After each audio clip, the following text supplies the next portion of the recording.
So let's say that somebody's been giving you a hard time, and so you've created recently really strong components. You've added them to your vortex. And now you've meditated. You know, when you meditate, you release thoughts, so you're in the vortex. Or you got on a rampage of appreciation, you're in the vortex. You stop doing those things that you do that kept you out of the vortex, and when you stop doing those things you do that kept you out of the vortex brings you in, and when you're in there, oh, it is so sweet. Your body feels good, your mind is clear, it's evident to others around you, you're thriving. But then, even inside the vortex, the phone rings. You know who it is. Or something happens. And as you give your attention to this subject that is of a different vibrational frequency than the vortex spits you out. Because only cooperative components can abide. So you get the idea that we want you to release your resistance so that the vortex can take you in. But what happens if the vortex spits you out? Is it a problem? No. Because you came forth into this physical experience understanding that the creative process is 3 steps. Step 1, ask.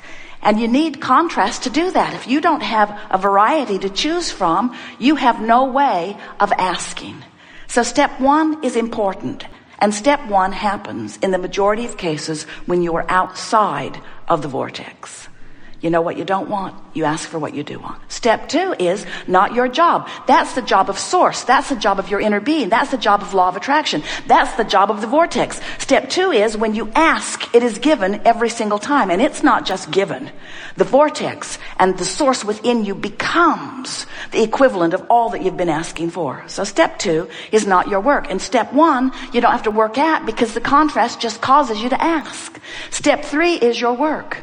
And what is step 3? Step 3 is to be conscious and aware of the way you feel, reaching for the best feeling thought you can find from wherever you are, so that you will allow the vortex to take you in. Allow your entry into the vortex.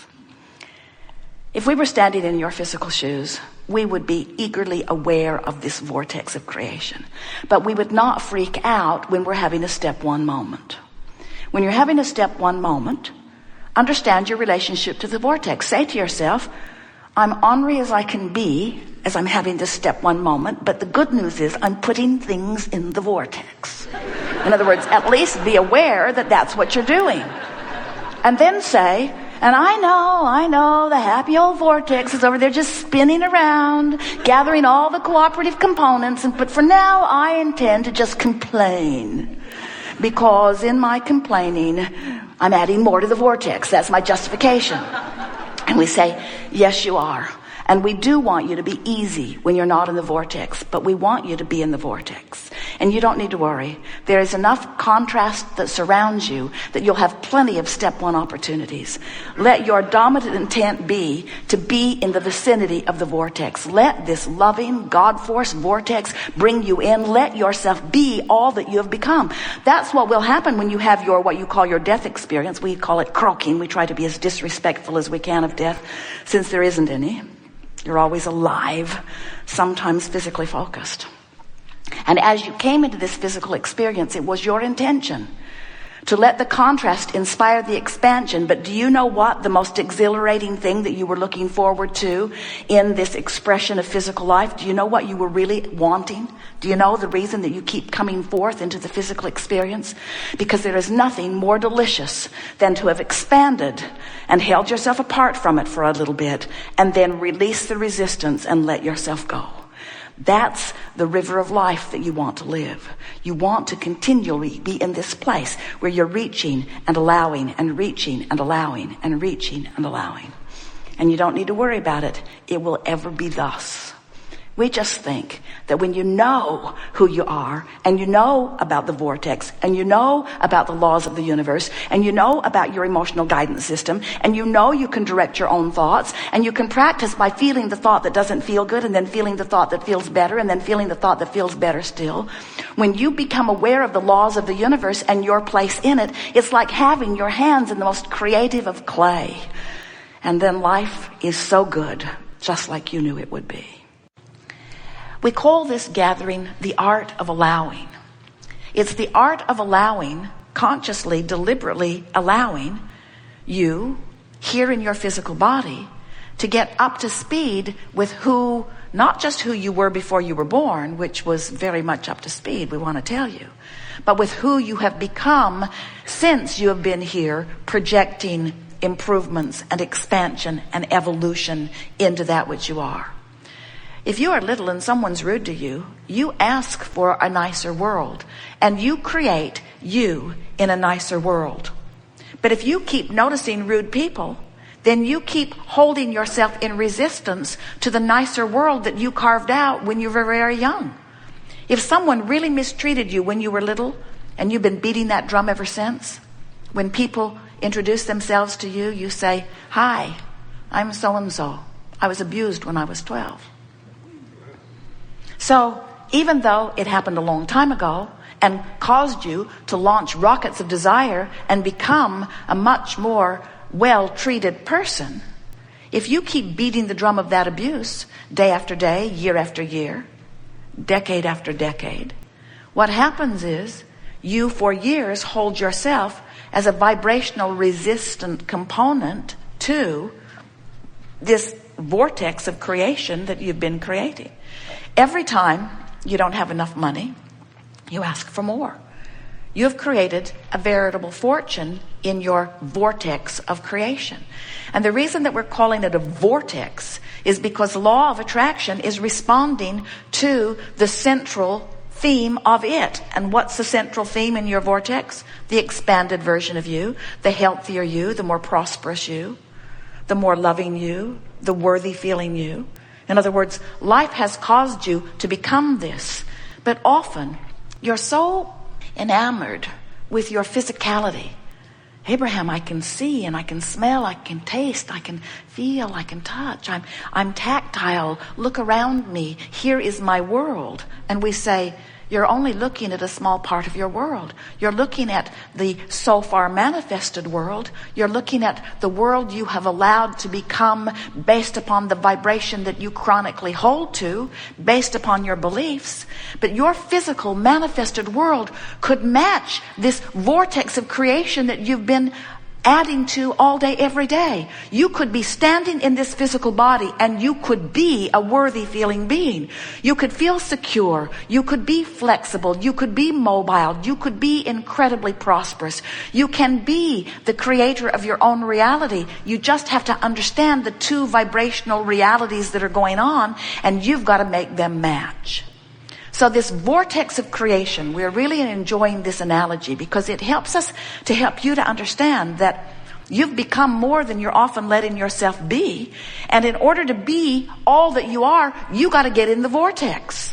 But in order to get in that vortex, you've got to be a vibrational match to that vortex, because law of attraction is assembling all cooperative components.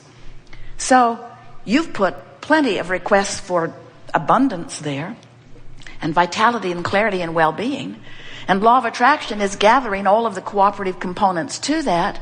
But if you're over here beating the drum of, I don't have enough right now, and I'm worried about where I'm going to get it, and it has not been good for me for a long time, and the people around me are having a hard time too, then without even meaning to, you're holding yourself by virtue of your observation of what is or what has already manifested for you.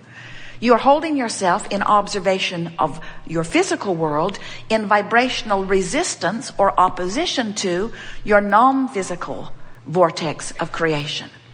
Esther loves it when she comes back to a city like this or back to her hometown and sees that landmarks are still there. In other words, it's nice to feel the stability of your physical reality.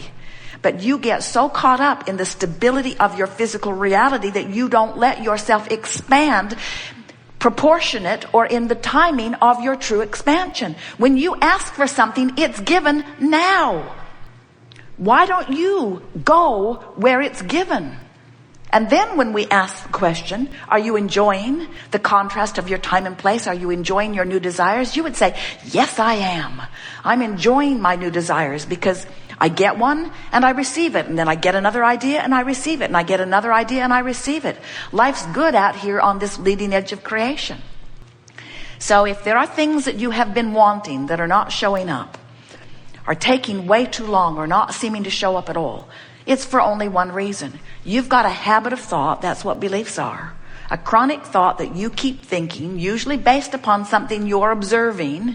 In other words, where is it? Where is it? I don't see it. Where is it? I don't see it. Where is it? I don't see it. It's not here. Where is it? I don't see it. I don't see it. It's not here. It's not here. It's not here. It's not here. It's not here. I don't see it. Do you see it? I don't see it. Do you see it? I don't see it. Do you see it? I don't see it. Do you see it? I don't see it. I don't see it. Where is it? I don't see it. I don't see it. I don't see it. I don't see it. I don't see it. I've wanted it a long time, but I don't see it. I've wanted it for so long, I'm sick of wanting it. I don't see it. I don't see it. I don't see it. I don't see it. I've never seen it. I've never seen it. I've never seen it. It's not here. I've never seen it. I can't do it. I can't do it. I can't do it. I can't do it. It takes too long. It's too hard. I don't see it. Do you see it? I don't see it. And in your observation of what's currently happening, you train yourself into the vibration that opposes it. So, you know what that makes you? That makes you an uncooperative component to what's going on over here. You don't mean to be. You've just been practicing it for so long that it just feels normal to complain. It feels normal to tell it like it is. Let's make a monument. A bad thing happened. Let's make a monument. Let's make a monument about how bad it was. Let's make a holiday for the monument. Let's make a law so that everybody has to know on this day that this monument represents that bad thing that happened. And as you hold yourself to things of the past or the present that are not a vibrational match to who you have become, not only do you not get to live anytime soon what you're asking for, but even more, you feel the discord of you not keeping up with you.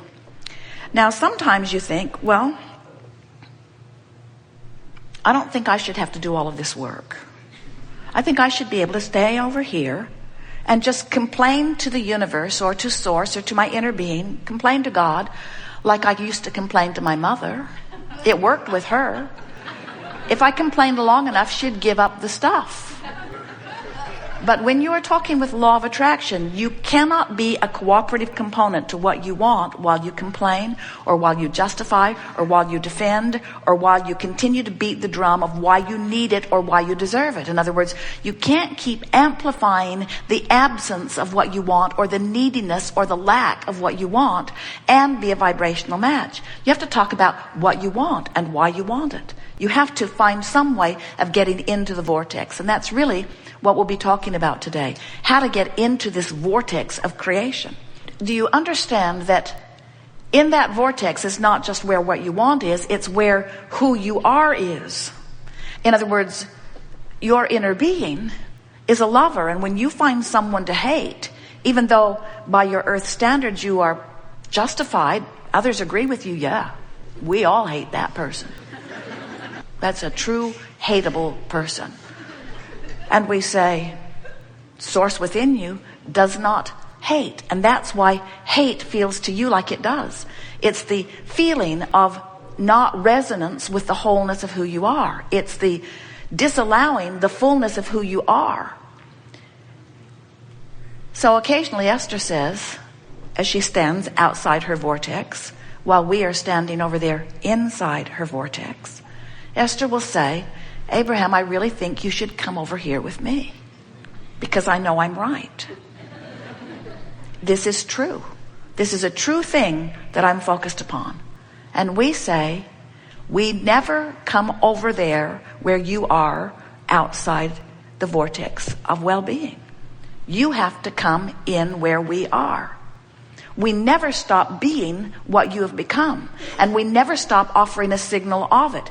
And we never stop, by law of attraction, summoning all cooperative components. And you, because you are the creator of the seed of this, you are called in the most powerful way eternally.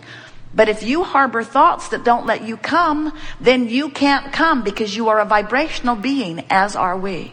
You are vibrational first and foremost, and all this other stuff, all of this physical trapping, is just the wonderful extension of creation. So we want to